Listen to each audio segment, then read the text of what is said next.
How's it guys, JP here from Pulse Pythons. Today it's literally about how to feed your ball pythons by breeding your own mice, rats, African soft furs, or as we know them as maltese, getting established colonies going. What's working for me, it doesn't necessarily work for you. However, I find this is best practice for myself, financially as well as doing all the work.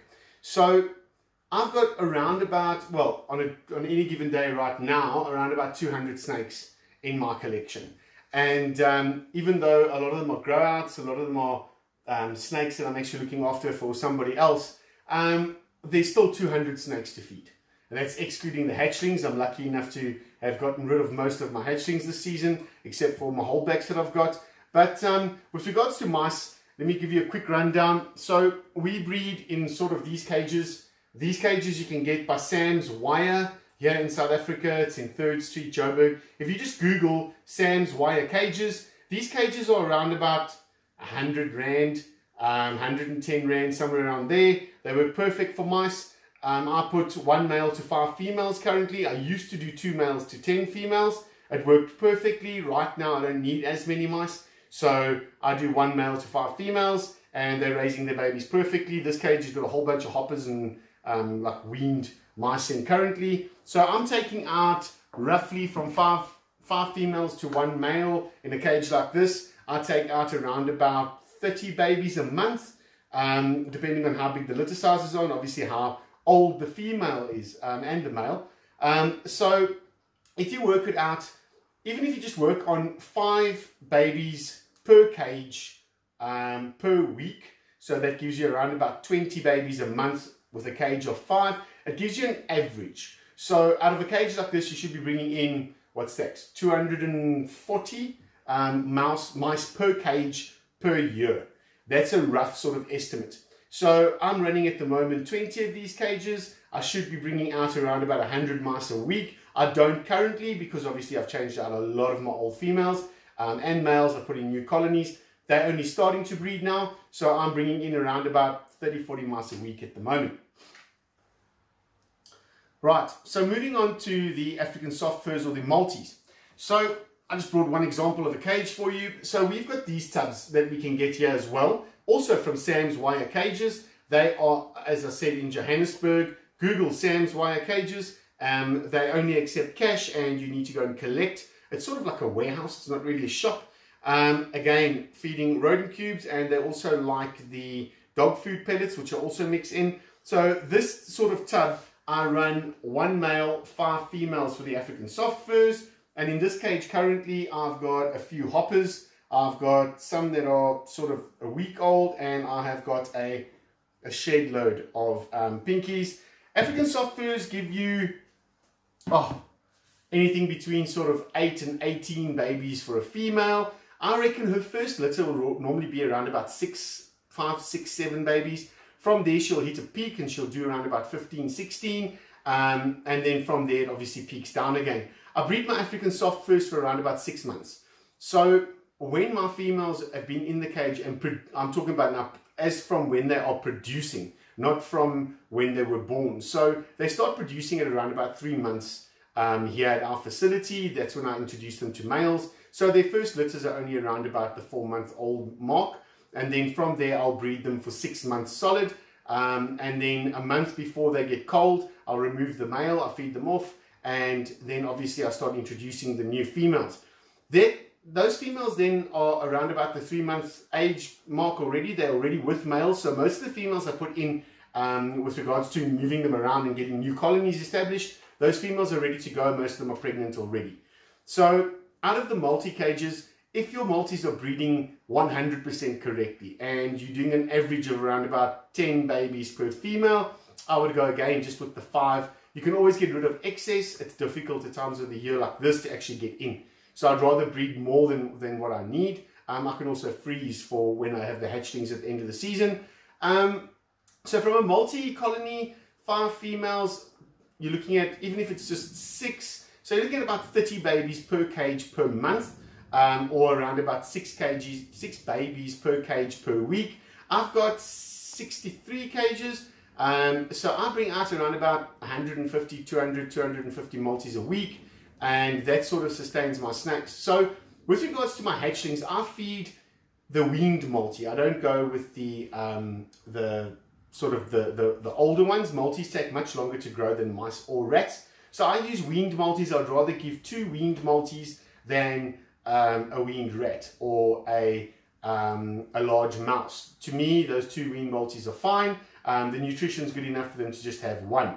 And my snakes, trust me, the people that have seen it, they're growing well on the multis, and obviously they eat mice and rats as well.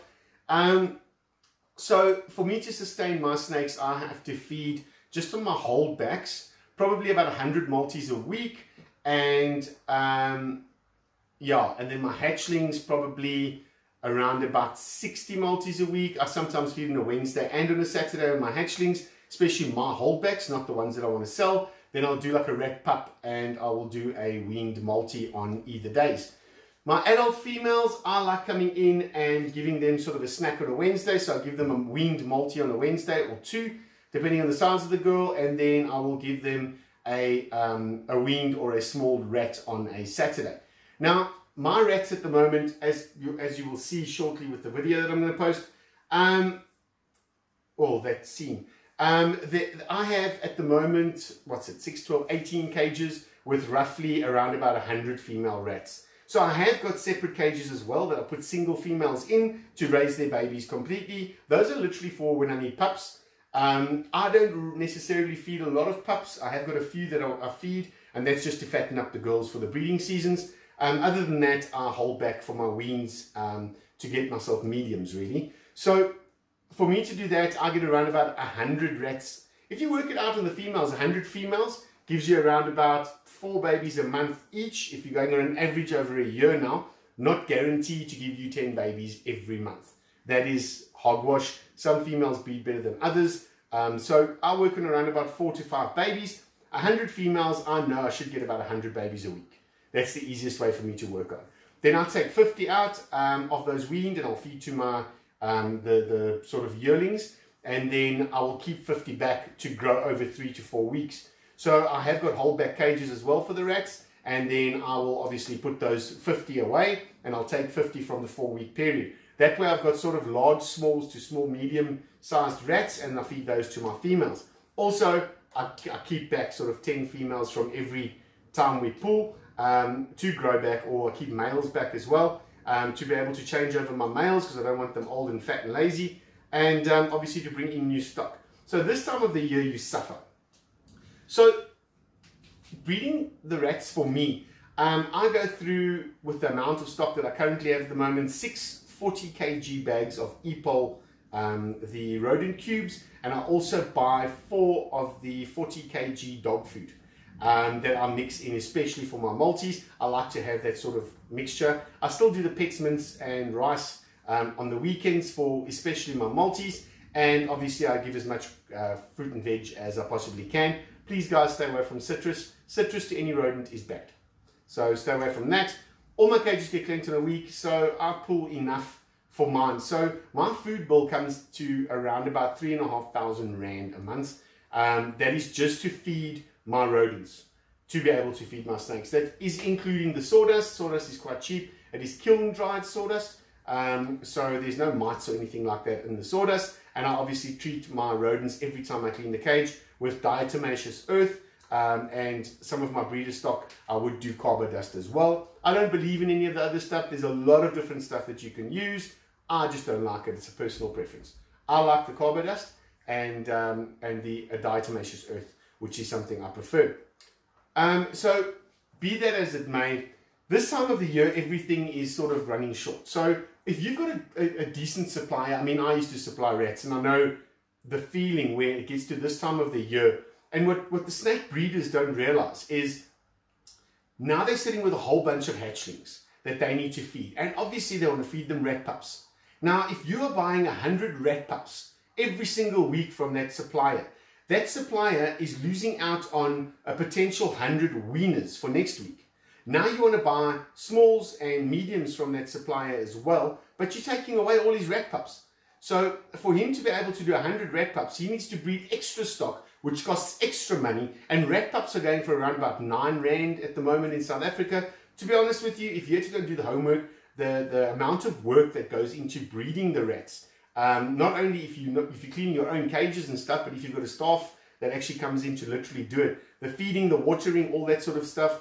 I mean, rat pups should be sitting at around about 12 to 13 rand at the moment, and I would say weaned rats, cost for the guy to actually make a little bit of a profit, I'd say weaned rats should be sitting at around about 15 rand at the moment. Smalls should be sitting at around about 17 rand, and I would say medium rats should be sitting at around about 20 rand a rat at the moment.